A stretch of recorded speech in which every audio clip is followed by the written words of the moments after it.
your life, you need this one. There we go. Okay.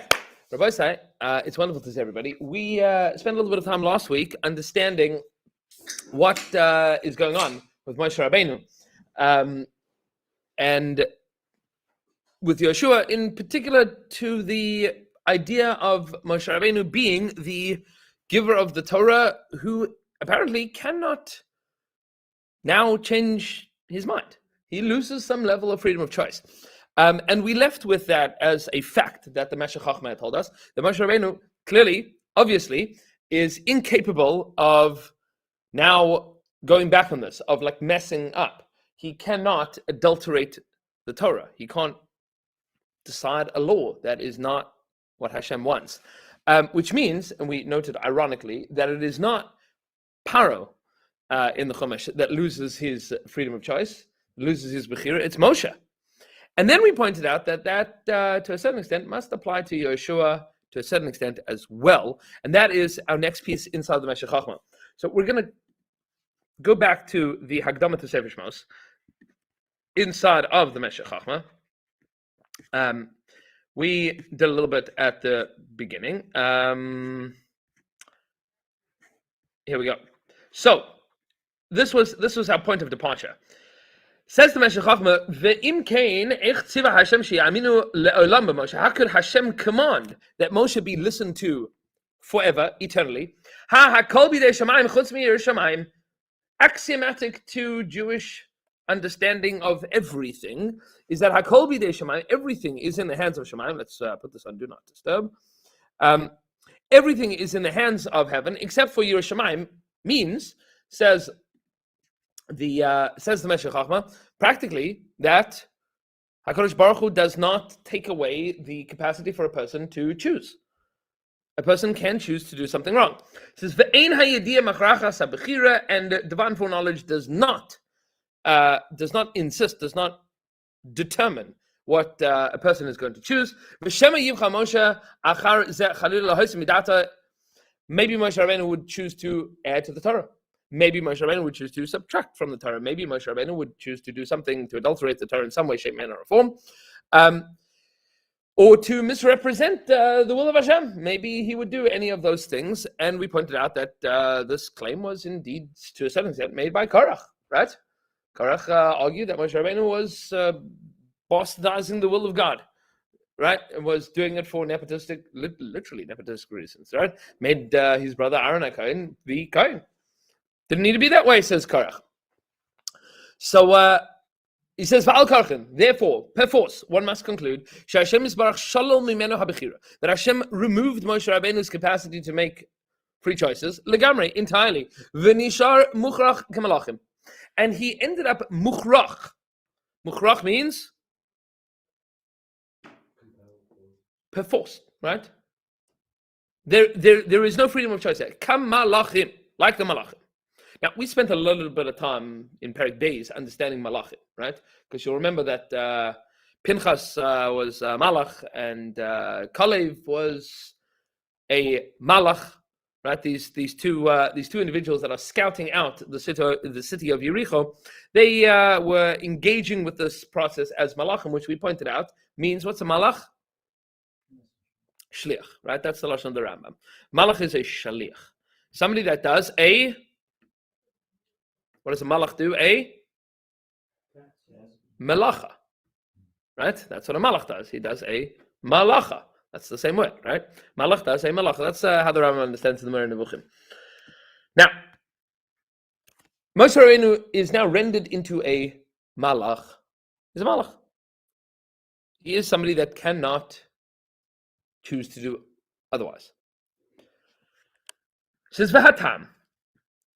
Let's understand this. It says, obviously, parenthetically, we need to entertain what freedom of choice does and how this could possibly be that Hashem is removing freedom of choice from Moshe. We've just noted that axiomatic to the Jewish understanding of everything is that freedom of choice is essential. It says, "V'hatam she'hatachlis hu habechira." And the reason of this is that ultimately Hashem wants us to be able to make choices.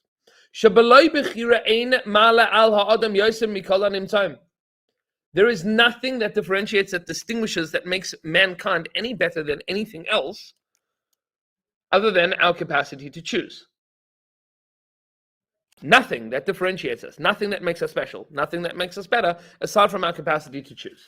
What does that mean? This is a commercial Amra Tzfardea David, like the Tzfardea. What's a Tzfardea? What's a Tzfardea? That's a machlokes. It's worth noting. It could either be a frog or a crocodile, right? The Ibn Ezra quotes an opinion of his predecessors that it is a crocodile. He disagrees. He thinks that it's a frog. But Svarna Taka thinks that it's a crocodile. Svarna thinks that it's a crocodile, which makes it a much better song, right? One morning when Paro woke in his bed, there were crocodiles in his face. Much better. It's a much better. At our Pesach Seder, we sing the crocodile song. It's good, right? Al das the Svarna. It's a worthwhile thing to know. It's a good niggin, and it certainly makes for a much better plague. Right? Much more time. The Svarna goes so far as to say that before the Makkah of Tzfardea, there were no Nile crocodiles. It stayed forever. That the Makkah was that Hashem permanently ruined the Nile for the Egyptians. He made it not just a source of abundance, but also a source of terror. That's yeah. K'moisha Amar Tzfardea LeDavid. So the Tzfardea says, David, Al Tazuch Datcha Shehi Omeres Kala Yom Shira. Right? David HaMelech is upset that Tzfardea says Shira. This is in Perek Shira. That Tzfardea is singing to Hashem all day. What that means is that the Tzfardea, which is a natural phenomenon, right? It is a thing that exists in the natural world, is always doing the will of Hashem, beli hefsek. Natural things, right? Animals, do what Hashem wants them to do all the time. Yes? You don't have a lion that is not doing the will of Hashem. They are excellent servants of Hashem. Hashem created the world with lions. What do lions do? Whatever lions do, right? Most of the time they chill. At least the male lions, right? The female lions, they work. The male lions are in Kailo, right? The female lions have to go hunt, they have to work, they have to say that, take care of the kids. Male lions, a couple hours a day, they say that. It was lion. That's what lions do. Is there ever a moment that a lion is not doing Ratzon Hashem? No. They're perfect. So they should have Gan Eden Ha'elyon, because they're always doing Ratzon Hashem. Yes? They should be Zocher to like all the brachas. They should have Olam Haba like crazy, because they always do Ratzon Hashem. Obviously not. Because they don't have a chira. They don't have a choice to do that, right? They didn't earn anything, so they're robots, right? They are organic material robots, right? That's Elon Musk is working on one of these things, obviously, right? Pasha.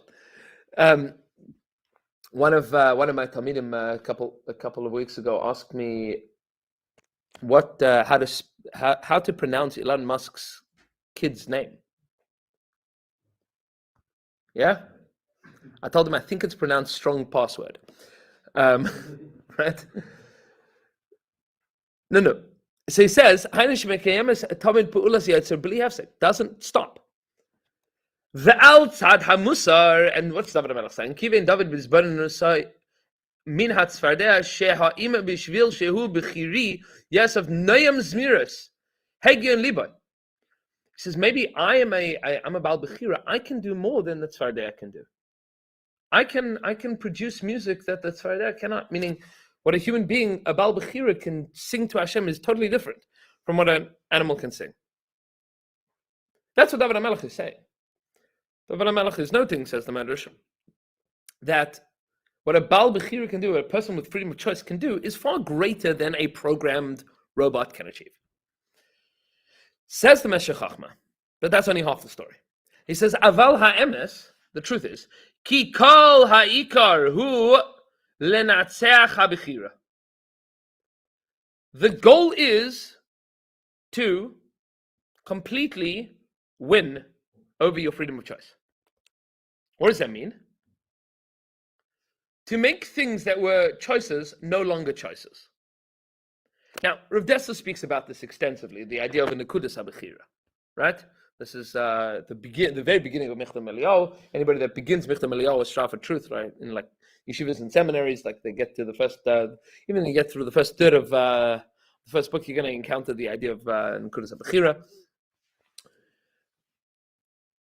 There are certain things that are choices that once you overcome the tendencies to do something in one direction or the other, they are no longer choices, right? So you have somebody that grew up not shomer Torah mitzvahs, that ate at McDonald's regularly, and then at a certain point in time, they no longer eat at McDonald's because they understand. So there'll be a period of time that they'll be like, I really want the fries, so I'm going to go to McDonald's and say, yeah, get the fries. Nah, I shouldn't because it's not kosher. At a certain point in time, you drive past the McDonald's without even a thought of like, I should go have fries. You are menatzeach that bechira. You are no longer perturbed by, do I choose to do this or do I not choose to do this? That's not like a temptation anymore. And everybody has these things in life, right? Speak to somebody that, quit smoking, 25 years ago. So I'll say that at the beginning it was much harder. And then at a certain point in time,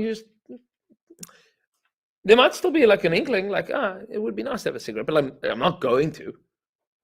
Like at the beginning, it's difficult. It's difficult. People are like, I don't know. Am I going to be able to hold fast to this, to my principles? Or am I going to lose the conflict? Says the Meshech Chochmah, the goal of personal character development is to win, is to no longer be tempted by the things that we are tempted by, to upgrade our bechira. It says, ulenatzeach bechira. It says, Uva'ein bechira halo gam terem yarda hanefesh batei chomer haisam askeles lahafli. Because ultimately, we should just consider that before our souls came down into this world, we were connected to Hashem, sitting up in Gan Eden. We understood everything. We understood right from wrong. That wasn't a question. As we've noted, like the Gemara in Nida says, that before a child is born, Mashbina says, they make him swear, Ti tzaddik v'al ti rasha, you should be a tzaddik, you shouldn't be a rasha. And the kid says, I'm in. And then we're born, and then there's, and then there's ice cream. And then it's hard to say no to things. All of a sudden. So we knew things, like our neshamas understood things, and then something happens. It says, "V'zeman ramzal this word Chazal say kol aloi made al manas shaloi lasas noyach loi shenef chaloi shil yasei al panav," which is a fairly expressive way of saying anybody that learns Torah without intending to live Torah, noach lo, it is better for them shenef loi shil yasei al panav, that their placenta would have been flipped over onto their face, meaning that they shouldn't have been born. It's a very intense way of saying this. Why specifically this? Why such a horrifying image? Says the Meshech Chochmah, Ki sham haya hanefesh maskil b'li mafsik, because in utero, the child understands, the neshama understands everything already. Without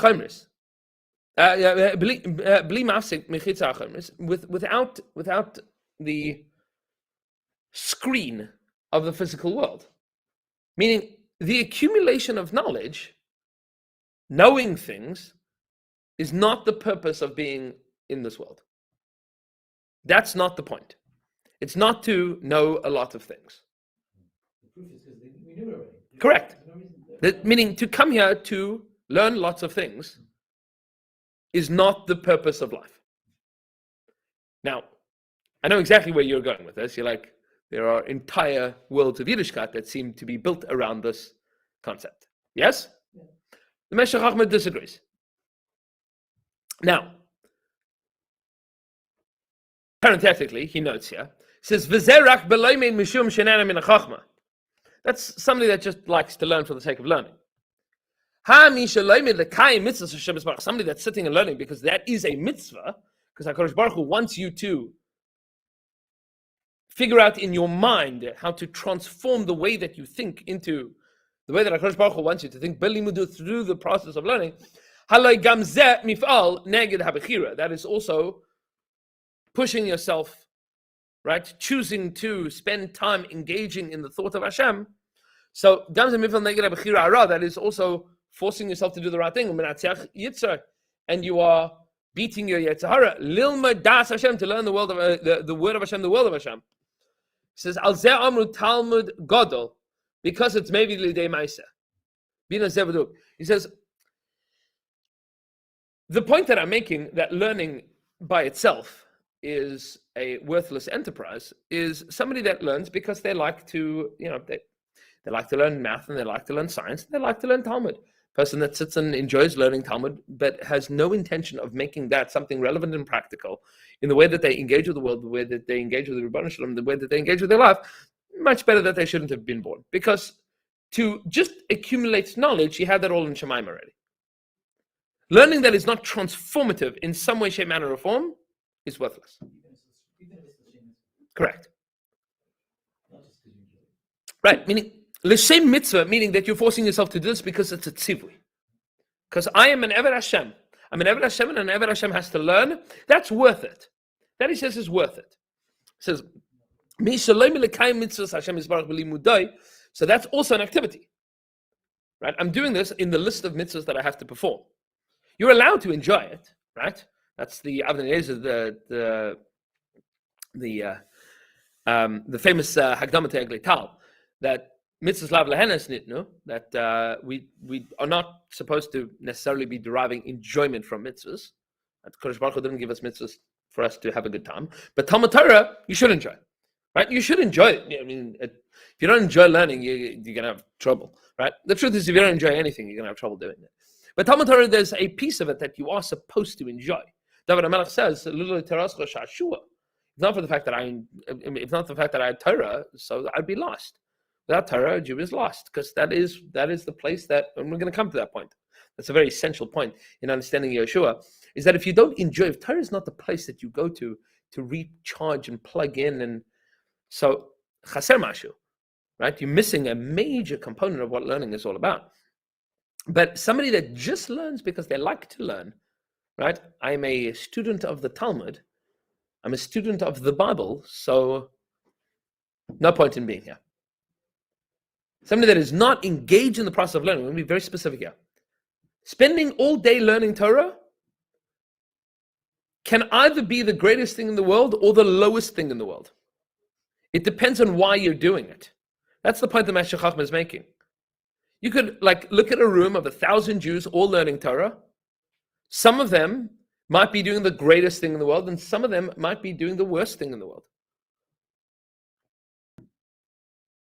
And you might never know, which is astounding. You're saying it's worse than not learning at all? Yeah, it's a worthless pursuit. Right, but meaning, is it any more worthless than just any other worthless pursuit? Meaning, is it? It sounds good whether the tone is that it's. You didn't have Netflix. Not learned at all, or is better, or learning for this purpose is even worse than nothing.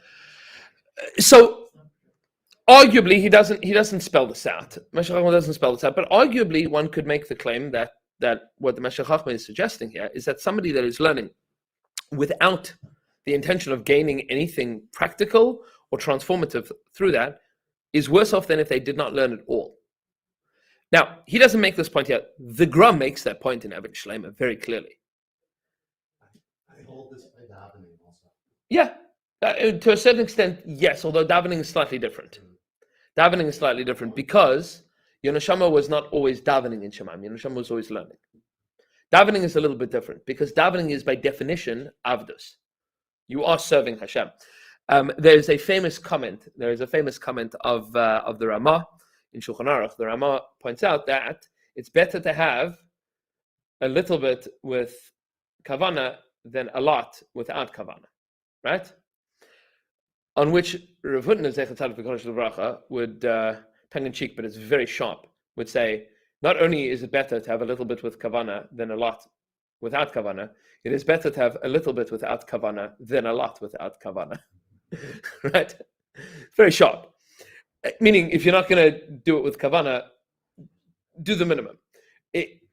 Which is a lot of what the Meshech Chochmah is saying here. Like, yes, there is an obligation to learn Torah, but if the reason that you are learning is not to fulfill an obligation, because it's a fun distraction from your life, and you happen to enjoy Talmudic methodology, you are gaining nothing from it, and you are deluding yourself and others. You're learning it maybe to teach over to others eventually. Maybe. Who knows? By the way, that's a goal. That is a lilmad al manas lamed. That is transformative. That is practical. Even if it's just tell your children when they're Yes, also learning it. 100%. That is practical. That is relevant. That you couldn't have done in Shemaim. You ask yourself the question, could I have done this as a disembodied soul in Gan Eden? If the answer is yes, you're doing it wrong. That's his point. Talmud Torah has to be practical, has to be real. It has to be transformative. So he says, on this, is what Chazal say in the Tanakh Be'Eliyahu.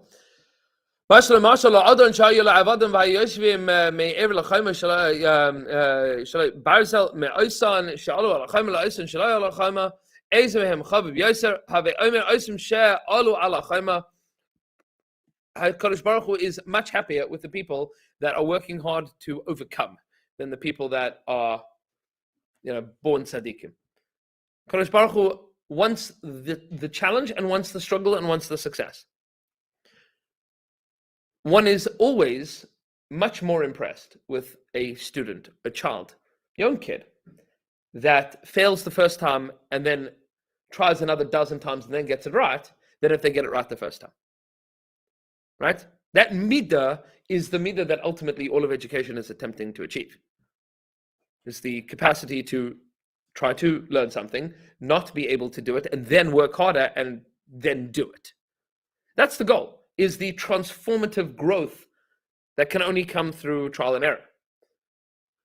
At a certain point in time, there are certain things that become what we refer to as second nature.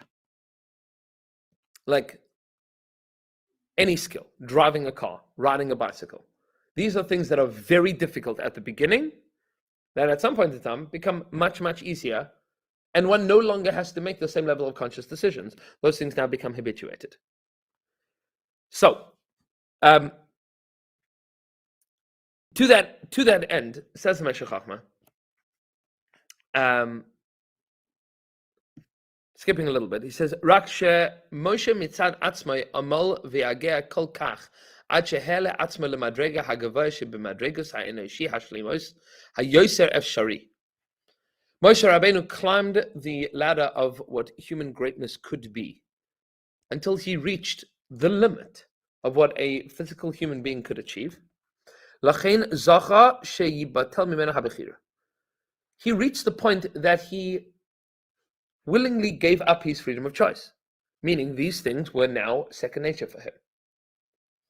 He no longer was making calculated decisions as to whether or not to listen to what Hashem was saying. This was now his reality.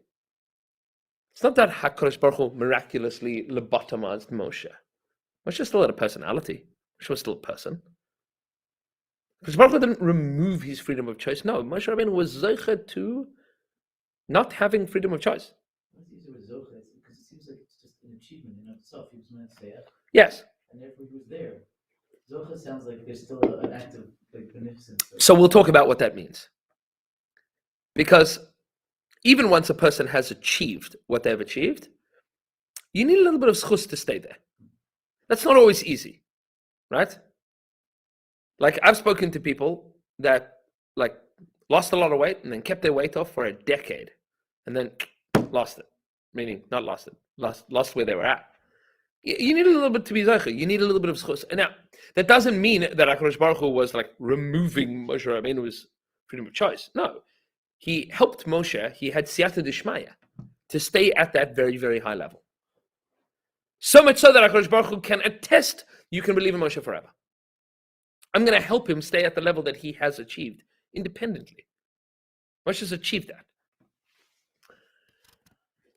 He says, this is the goal of existence.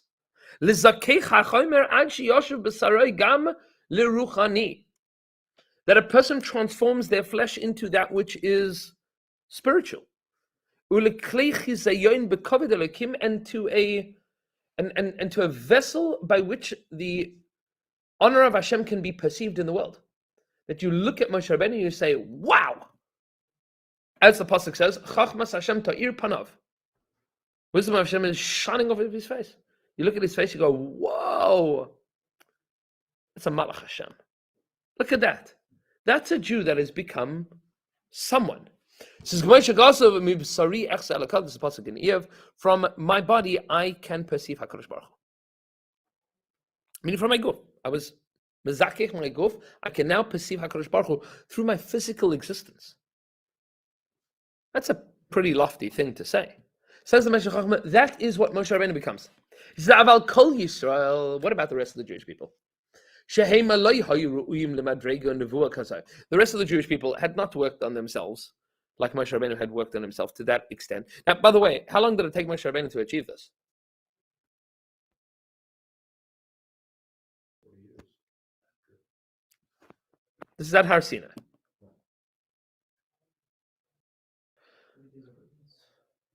Oh, years in Midian, which were, Some 60 odd years that we're missing from the Torah's account of Moshe, right? Meaning, he leaves Mitzrayim roughly the age of 20. He comes back, he's 80. 60 years go by between two psukim, right? Like, approximately. Yeah, he's a little bit of time in Midian. It's a long Rashbam that we once learned. The Rashbam that quotes the Medrash that Moshe Rabbeinu for a whole bunch of time was the king of Medina's Kush. Right? This is fan fiction, right? To a certain extent, what exactly Moshe Rabbeinu was doing.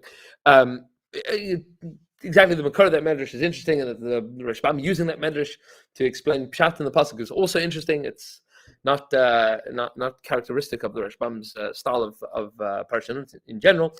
That notwithstanding, but Moshe Rabbeinu for 60 years is working on himself. That's very clear. He gets to Har Sinai after 60 years of working on himself. Klal Yisrael has just come out of Mitzrayim, right? This week's parasha. So the sea is splitting for them, and off they go. And then 49 days to get to Har Sinai, and then they get the Torah, and HaKadosh Baruch Hu needs to show them that they can trust Moshe. Like we learned last week, right? That Hashem is going to show them the Aminu Hashem with Moshe Avda, that they're going to believe in HaKadosh Baruch Hu and Moshe. V'gam b'cha yaminu le'olam, and then they're going to believe in Moshe forever. So that is all going to happen, but they're not on the level to understand that. He says, they were not able to appreciate this. HaKadosh Baruch Hu gave them the capacity to see this momentarily, so that they would be able to uphold their religious values. That nobody should come along and say, "Whoa, how do we know that this Moshe is telling the truth?" He says, well, he did a magic trick. He, changed some water into wine. So now we should trust that dude. No, you saw this with your own eyes. You witnessed it. What happened? She says, Moshe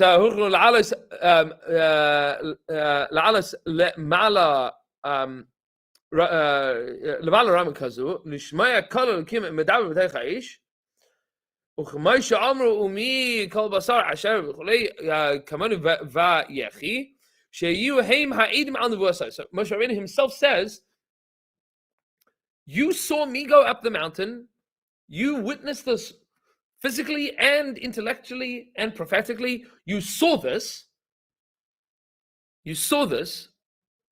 you knew with absolute clarity what I was experiencing, so you know that what happened was real. He says, but afterwards, after that momentary clarity, they returned to their normative capacity to choose. This happens to us all the time, right? You have moments in life that something is clear as day. And you're never gonna mess up in that area. You know it with absolute clarity until 15 minutes later. That happens, right? This is how it happens that people can stand at the end of Ne'ilah screaming Hashem Ho Elokim, like I'm never going to do an avera in my life, and then like elbow their grandmother to get their bagel, like 6 seconds later, right? Like I'm never going to do an avera again. And then, can you believe how long the rabbi spoke? Hate him, right? That can happen right after Yom Kippur. The person that said, yeah, I mean, it's already like a college trope, never drinking again until next week, or if you're lucky, next week, right? Never gonna, yeah, in those moments, people are absolutely clear that, and then you say to them, well, what happened? Yeah, well, no. So yes, Shavuot Bechira, you can return to what your base level of Bechira is. The goal is to reach beyond that, to push yourself, to train yourself. It doesn't happen without hard work. You got to work hard at like training your impulses. That's what Meshachar was saying. We have to work at it. This isn't something that happens overnight. It takes time. Says Shim Loikin, because, and this is essential, if HaKadosh Baruch Hu just miraculously removed from them the capacity to return back to where they were holding each person independently, so Shim Loikin ain't tachlis, then there's no reason for them to exist any longer. There is no transformative act left in their life. There's no achievement left for them. They are now like cows, sheep, lions, bears, whatever. Like they've now just programmed.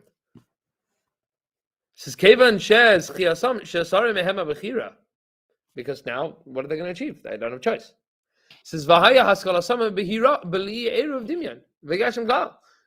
now they understand things like they did like in the womb, without having to work at anything. They just know things. This is now something that they understand. It says now they are exactly like malachim. Now you don't have a choice.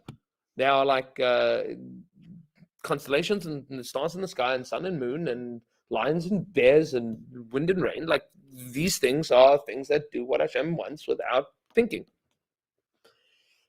So they would now be perforce. They would be compelled as a result of what they intellectually understood. It is possible for a person to be compelled by their intellect. Yeah.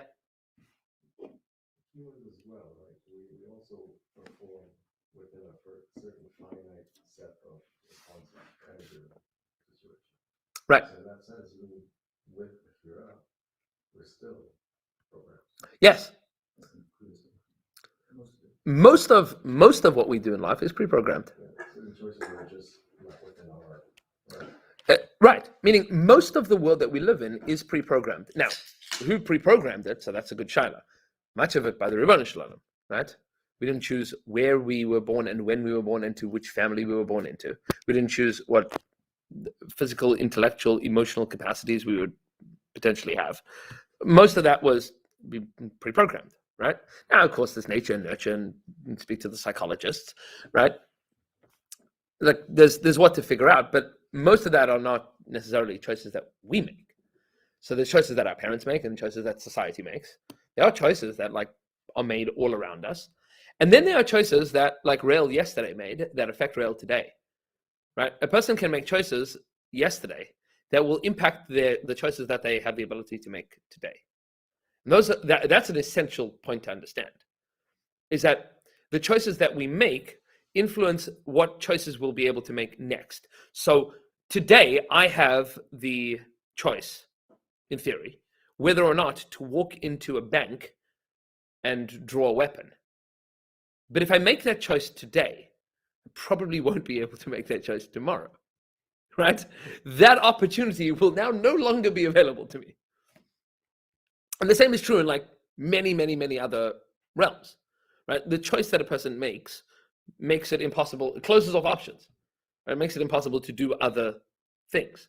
And those are important choices, right? And those are like decision trees that take us down routes of our life that are very specific. But at each point in time, there are choices to make, right? Like you choose to marry a particular woman, you now have made that choice. Like you can't now marry other women.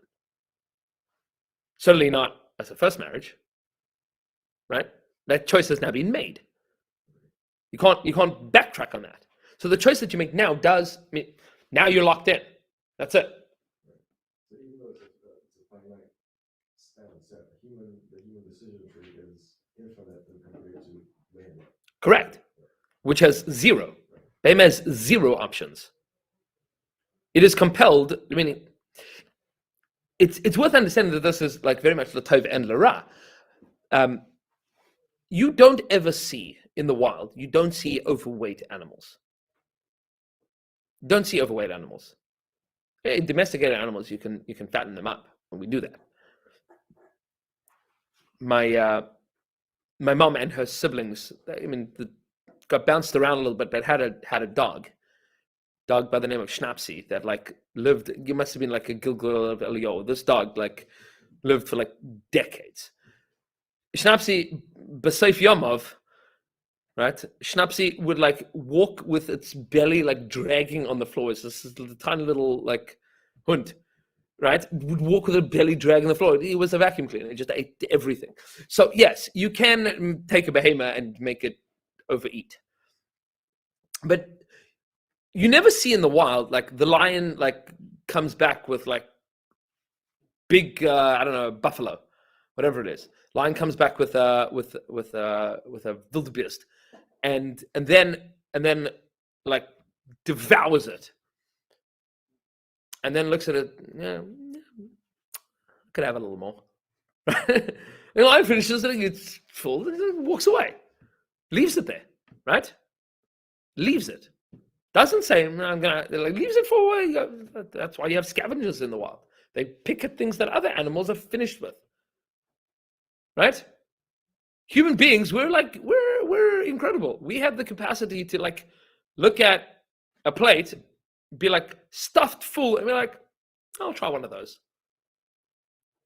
That doesn't exist. We are Bali Bechiru, we can choose.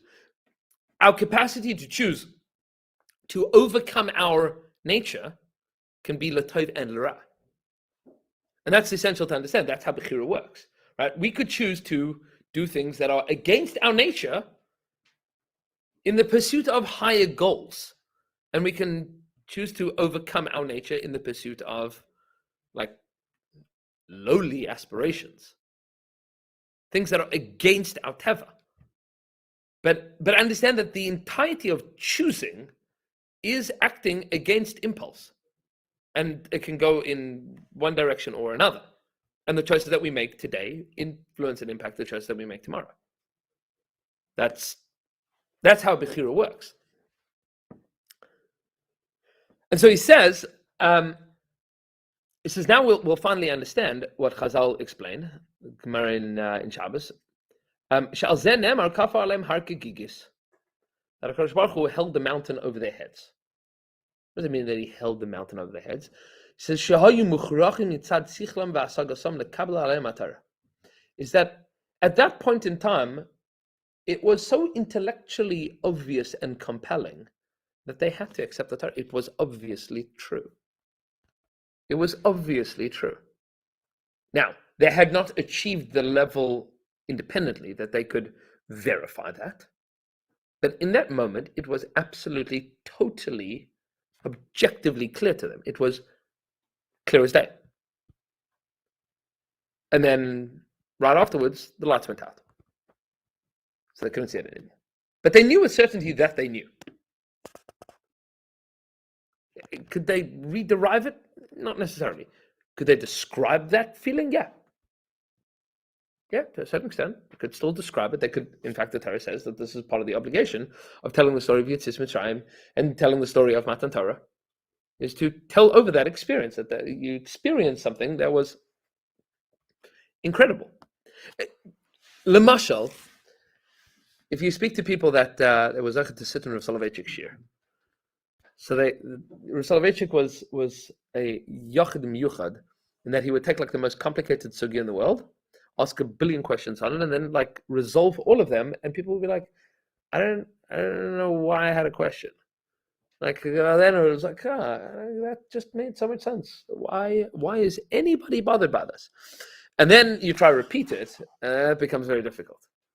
But it's like, you know that. It's just hard to explain and express. Okay, that's what Klal Yisrael said.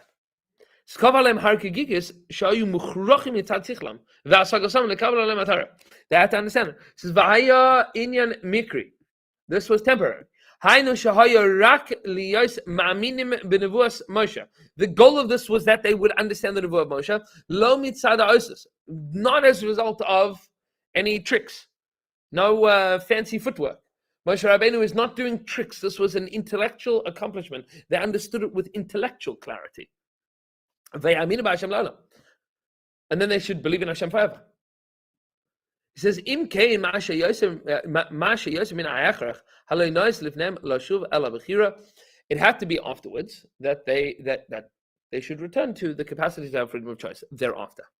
It says, "V'loi b'chira halei loi haya lahem schar al kiyam ha'Torah." Without making choices, there would be no reward in observing the Torah. Shal ha'achrach ein schar, because you don't reward people for things that they are compelled to do. Right? That's something. You don't give rewards for things that you must do. That's just the reality of things. You only give a reward for things that you choose to do. There's no such thing as a good lion, right? He hunted that animal well. He's a good lion, right? Either he's a well-fed lion or he's a hungry lion, and that's all just dependent on whether or not he catches the antelope. So there's a good and bad. It's just, did he do it or didn't he? There's no, you did a good job. It's not shkoyach. That doesn't exist.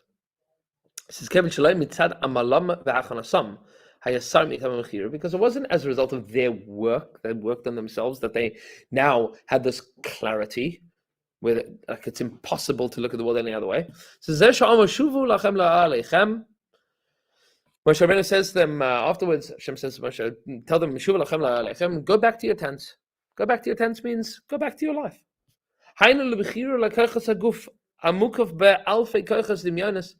Go back to your lives that are wrapped up in identity that is wrapped in the body, with all of the strengths and the thousands of powers of imagination and of persuasion, shikriyas, with all the falsifications and persuasions and confusions that you have, the taivas, so all of your base desires, cheshek, all of the things that you want, chiyutz about all of that. It says v'zeh ha'oil. This is the tent.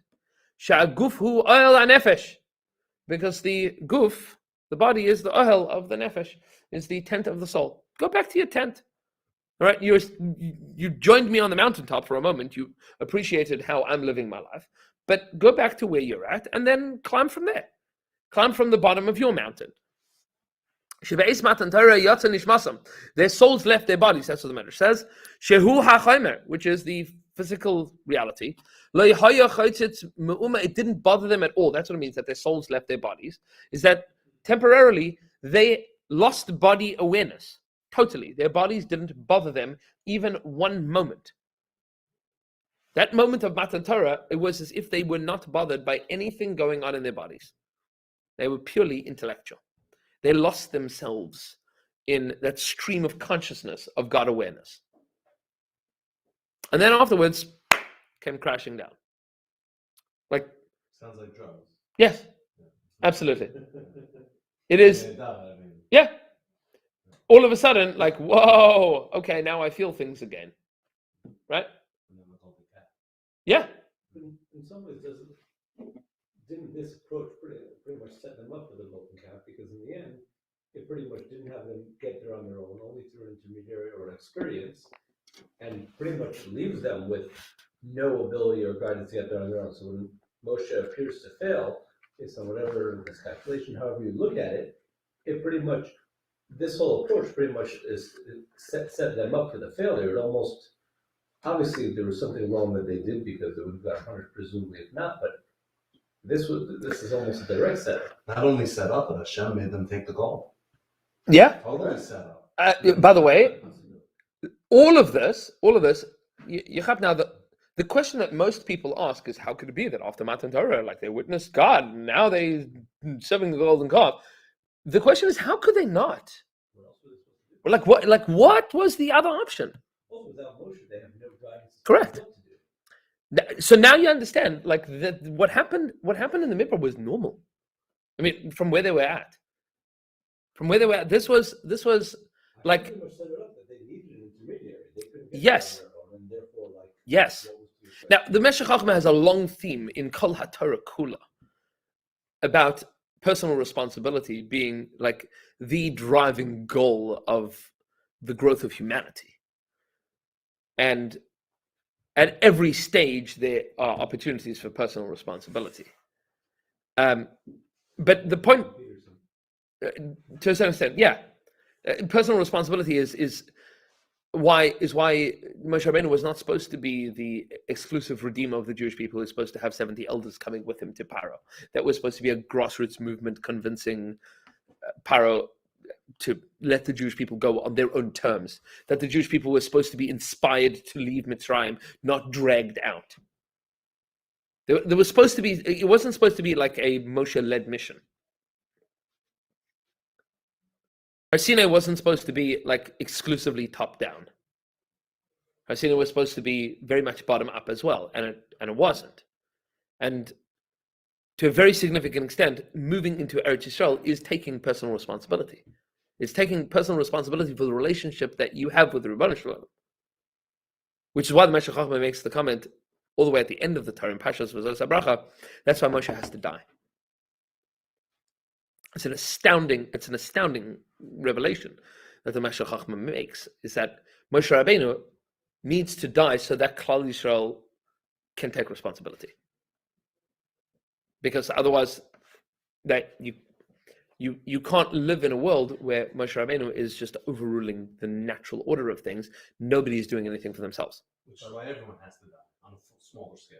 I mean, to a certain extent, although eventually, when everybody rises to a level of overcoming all of their natural urges, that we are all, by choice, no longer Bali Bechira, meaning we opt out of our base desires, so then that's the ultimate and personal responsibility. That's it. And then Is that the that's view fine. in Eretz Yisrael, everything Yes. goes completely? Yes. But the runner part is that the Sefer starts with the first few psukim, pretty much Bnei Yisrael putting Yehoshua in the exact same role as Moshe, almost trying to create a replacement crutch in the same exact way. So we're going to talk about that, because that's the essential piece by the end of this parak.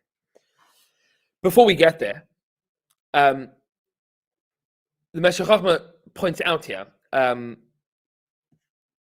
all of this is coming from the Rambam. Is basically what he's explaining is the Rambam. Now's the part of Yehoshua. He says, "V'hinei Yehoshua matzanu she'amar la Hashem Yisbarach shuv mul bnei Yisrael shenis v'zeu lefpriya k'damar b'perek ha'arel." This is the Gemara in Yevamos. That Yehoshua is given a mitzvah. This is what we pointed out last week. He's given the mitzvah of priya to add to the mitzvah of milah, and the Bahag learns from this Gemara and this pasuk in Yehoshua that priya is also Derech Shabbos. It's not just milah that's Derech Shabbos, but priya is Derech Shabbos as well. You violate Shabbos because of the mitzvah that Yehoshua is given. That's a heavy thing, right? It means that this is also a obligation from the Torah, that you need to give a bris milah with the mitzvah of priya. And we find in Mesachos Makos that Yehoshua is a partial author of parts of the Torah, the last 10 psukim of Mishnah Torah, and as we'll see later in Sefer Yehoshua, that Hashem says to him about setting up Ari Miklat, specifically to Yehoshua, cities of refuge that Yehoshua gets the command to do. And that's why the pasuk says there, Vayidaber Elokim el Yehoshua, right? Vayidaber Hashem el Yehoshua. Yehoshua also has a dibur. Hashem speaks to him in the same way that he speaks to Moshe. Shehi Torah. This is how the Gemara Nedarim explains that. We started off 10 weeks ago. Ilmalei chatu Yisrael lo nitan lahem ela sefer Torah v'sefer Yehoshua bilvad. Sefer Yehoshua is the extra piece of the Torah. Right? There is Torah within Sefer Yehoshua. There's mitzvahs that you will learn from Sefer Yehoshua. That's the pshat, says the Meshech Chochmah. So lachein gam mimenu shala Hashem yisbarach bechira. Yehoshua is also somebody from which the bechira is removed, although not in the same way, not completely, not exactly like Moshe. Sort of. He's going to prove it. He says, "V'zen nirmaz gam b'birkas Moshe ka Yoshua cham me'atzas meraglim." V'nirmaz gam b'seif vayelech ki yadati v'acharim osi ki ashchet tashchisun. Proves it from a number of places that when Moshe blesses Yehoshua, he says Hashem should save you from the meraglim. He says that meramis, and there he gives a couple of ramazim to that point, which we are going to skip over in the interest of time. He says because Yehoshua is now like a Malach Hashem, he is also somebody that has risen to a level of total control of his base desires. He says to that end, this is amazing because we're going to see how this works in a few prakim time. He says, "V'Yehoshua," he says, "Lachem Moshe v'Yehoshua hayu b'yicholtem letzavos lahamid chama." Yehoshua later in the Sefer is going to say, "Hashemesh b'givan dam v'yarech b'hem ekayala," and he's going to stop the sun and the moon in their tracks. He's going to pause the sun and the moon in the sky, and he paused the sun and the moon in the sky. Hashem didn't say to Yehoshua, "Tell the sun to stop." He just tells the sun, "Stop." How? He says, "Ki achama v'yareach hema maskilim u'muchrachim la'aseh shetzen kainam." The sun and the moon are programmed agents of Hashem. They do what Hashem wants. They are malachim, programmed agents of Hashem. Like we say in Kiddush Levana, "Pa'el emes shepulasei emes." It is a faithful servant. Lo mitzad hechrech. They're not forced to. It says, "Rak ma'ashem esigin ratzon Hashem yisbarach." Whatever the thing called the sun perceives of godliness, or whatever that aspect of creation perceives of godliness, that's what it does. Constantly. The sun is doing the will of HaKadosh Baruch Hu. The Rambam describes how the Galgalim, the celestial spheres, have an understanding of the will of Hashem as pertains to them. They do what Hashem wants them to do. They're executing the will of Hashem. Umitzad zeh, sivas hasagasam, he hechrechiyosam. Because they understand what the will of Hashem is, perforce they don't have choice. They do that which Hashem commands. It says, they are happy to do what Hashem wants them to do. That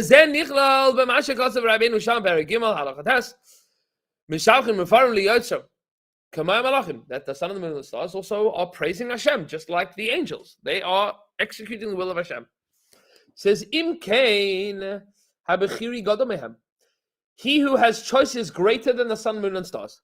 Now, this is an enormous machlokas. This is a machlokas big machlokas, between the Bahag and the Ibn Ezra on the ladder of the hierarchy of greatness. The Ibn Ezra is strongly of the opinion that malachim are higher than people, and the Bahag is strongly of the opinion. The Gainim, Tzadigon is strongly of the opinion that people are higher than malachim. The pshara, meaning the explanation, really is which person are we talking about? What kind of person? Says the Meshech Chachma, it's very clear that a bechiri is gadol mehem, that a person with choice has the capacity to be higher because they can make choices to overcome their nature in pursuit of something greater. Even though you have temptation to do certain things, I do what HaKadosh Baruch Hu wants. It says, this is only somebody that wins the war. It's only somebody that is winning the battle against their base desires. Right, Kvar, you've already won. This is Moshe and Yehoshua. Somebody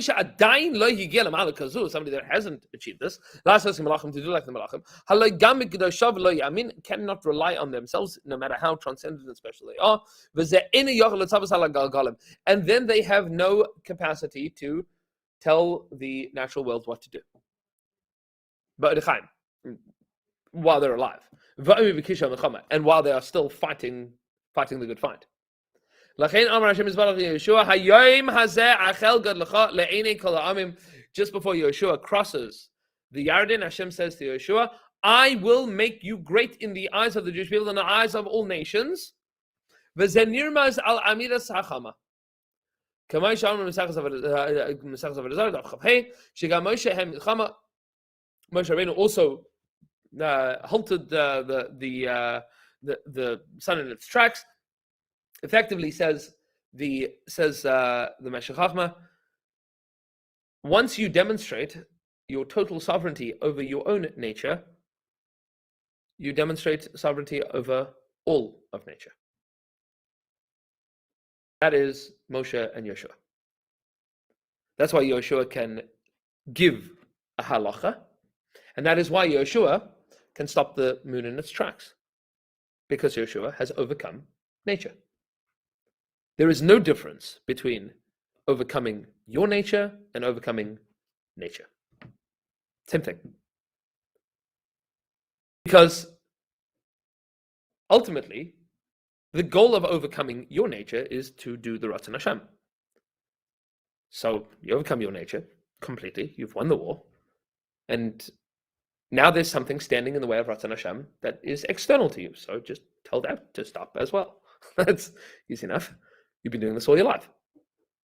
You are the master of nature. Nature is no longer relevant because you've been training yourself totally. You no longer have the capacity to not overcome your nature in the pursuit of Ratzon Hashem. You just do what Hashem wants. So Yehoshua overcomes his nature, so you can overcome nature. No problem. Says Meshech Chochmah, he says, "Laman yedun ki kasher hayisi Moshe eye imcha." Hainu shnistalkem meita bechira, that the bechira was removed away from him. Lachein haya yachal lahagid beasid ki yeh imo, and that's why Hashem can promise Yehoshua, "I will be with you just like with Moshe." He says, "Ki bebal bechira zet migvuras Hashem yisbarach." The capacity to remain at this level is from HaKadosh Baruch Hu's strength. She'en yidiasei machrachas. HaKadosh Baruch Hu is not saying that I know it and therefore it must be. He's saying I know it because it will be. He says, maybe he's going to choose the wrong things. Hashem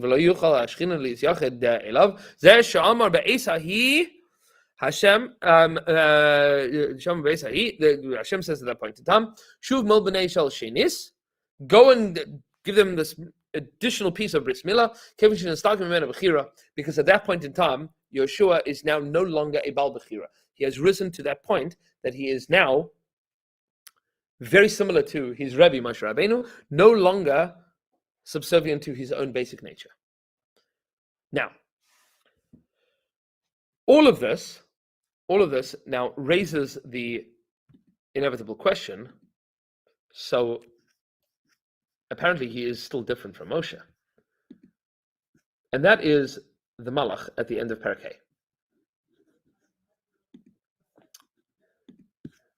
So the pasuk says as follows. We saw this last week. He says, "There's a